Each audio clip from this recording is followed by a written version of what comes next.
बिस्मिल्लाहिर्रहमानिर्रहीम। अस्सलाम वालेकुम। कैसे हैं आप सब लोग।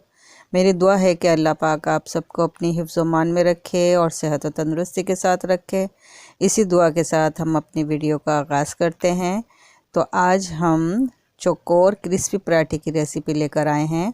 तो इसके लिए हमें आटा गूंदना होगा। तो आटे के लिए मैंने जो पैन धोया था तो उसमें अब मैं थोड़ा सा पानी डाल रही हूँ, क्योंकि अगर मैं डायरेक्ट आटा डालती तो नीचे सतह पर आटा हमारा चिपक जाता और वो सही से नहीं गूंदता। तो मैं थोड़ा सा पानी डाल देती हूँ। ये भी आपके लिए एक टिप है, आप ध्यान रखें जब भी आप तसला धोएं तो उसमें थोड़ा नीचे सतह पे पानी थोड़ा सा डाल दें ताकि आटा नहीं चिपके। तो और फिर थोड़ा थोड़ा पानी डाल के आप आटा गूंद लें और लास्ट में बिल्कुल छींटे की तरह से एक हमें पानी लेते हैं, हम ज़्यादा पानी नहीं लेते, बस छींटा हो थोड़ा पानी का, इससे सारी खुश्की सिमट जाती है और आटा पूरा जल्दी से सिमट जाता है।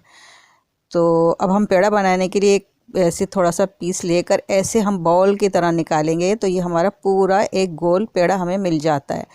तो आप इसी तरह से रोटियों के लिए भी पेड़े बनाएं तो आपको और पेड़ा बनाना नहीं पड़ेगा, वो एकदम से पेड़ा आपके हाथ में आ जाएगा। और ऐसे पेड़ा लेके मैं डायरेक्ट ही इसको बेल रही हूँ और मैं डायरेक्ट ही पेड़ा लेके बेलती हूँ, चंगेर नहीं बनाती मैं।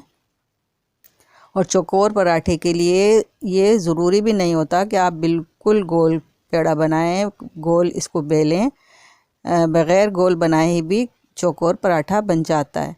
अब मैं इस पर आयलिंग कर रही हूँ और थोड़ा सा आयल मैंने बाहर की तरफ कर दिया है कि मैं दोबारा जब तेल बनाऊँ तो उसमें ये थोड़ा सा आयल लगा लूँ, मुझे बार बार लेना ना पड़े। और ये तेल या आयल डालने के बाद मैंने थोड़ी सी खुश्की भी इसमें डाल दी है। खुश्की हम ज़रूर लगाते हैं ऊपर से।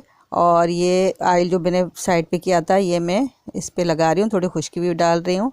तो ये मैं एक तेल दे दूँगी। इसी तरह से अब इस पर भी और एक लेयर और आएगी, यानी आयल और खुश्की हम इस पर भी लगाएंगे इसी तरह से। तो सारी जितनी भी लेयर्स हैं उनमें आयल और खुश्की ज़रूर होना चाहिए। इससे बहुत अच्छी पराठे में क्रिस्पीनेस आती है और बहुत एक अच्छा लुक आता है। जब हम फ्राई करते हैं पराठे को तो लुक में भी अच्छा आता है ये। तो इसी तरह से आप इसको बेल लें।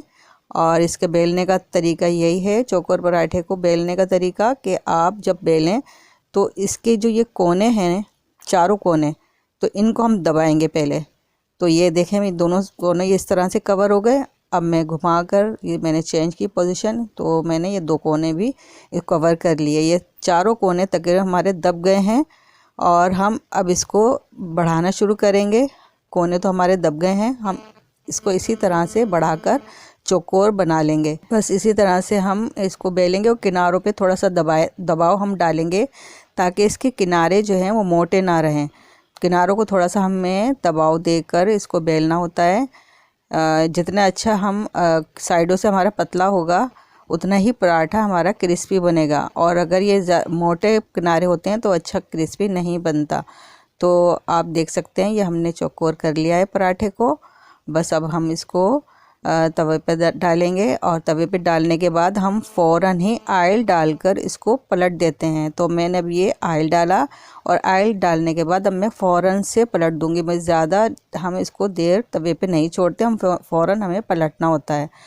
तो ये एक तरफ से सिक गया था और थोड़ा किनारा नहीं सिका था तो मैंने पलट के सेकने के लिए रख दिया। और मैं दूसरा पेड़ा तैयार कर रही हूँ और हम इसको चोकर करने के लिए थोड़ा सा किनारों को हाथ से भी ऐसे दबा सकते हैं, तो इससे भी थोड़ा सा ये फैल जाता है।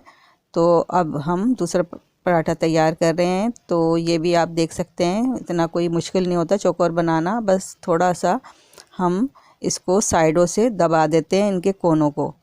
तो जब कोने दबेंगे तो पराठा अच्छा हमारा फ्राई होगा, क्योंकि मोटे कोने बिल्कुल भी अच्छे नहीं लगते। तो ये हमारा दूसरा पराठा भी रेडी है। आप इसका क्रिस्पीनेस देख सकते हैं। और ये हमने एक और पराठा तल लिया और इसको जो एक साइड से कच्चा था उसको मैंने पलट कर सेकने के लिए रख दिया है। इसी तरह से हमने पराठे तैयार कर लिए हैं। तो आप देख सकते हैं इन पराठों का लुक। सब पराठे आपको क्रिस्पी नज़र आएंगे और इसी तरह से आप बेलेंगे तो आपके पराठे बिल्कुल क्रिस्पी बनेंगे। आपको मैं ये दिखा रही हूँ कि आपको नज़र आ रहा होगा, ये बिल्कुल क्रिस्पी पराठे हैं और ये बहुत ही नाश्ते में बहुत मज़ेदार लगते हैं। इसी तरह से आप बनाएं। तो बस ये मैंने तकरीबन सारे पराठे इसी तरह से तैयार कर लिया। मैं अभी आपको ये एक पराठा तोड़कर भी दिखाऊंगी, तो आपको अंदाज़ा होगा कि इसमें लेयर्स कितनी अच्छी लेयर आई हैं। तो ये देखें, ये मेरे पराठे तैयार हो गए हैं। अब मैं आपको एक पराठे को तोड़कर भी दिखाऊंगी, तो आप देख सकते हैं। तो इसकी लेयर्स आप चेक करें तो माशाल्लाह से इसकी बहुत अच्छी लेयर्स आई हैं, आप खुद देख सकते हैं। तो बस इसी तरह से आप पराठा बनाएं, और आप जितना ज़्यादा ऑयल डाल के इसको फ्राई करेंगे तो बहुत ज़्यादा क्रिस्पी हो जाता है ये पराठा। लेकिन मैं बहुत कम ऑयल यूज़ करती हूँ, लेकिन फिर भी ये क्रिस्पी है। आप चाहें और ज़्यादा क्रिस्पी करना तो ज़्यादा ऑयल के साथ फ्राई करें। उम्मीद है आज की वीडियो आपको पसंद आई होगी। इसके साथ ही मैं आपसे इजाज़त चाहूँगी। दुआ में याद रखें। अल्लाह हाफिज़।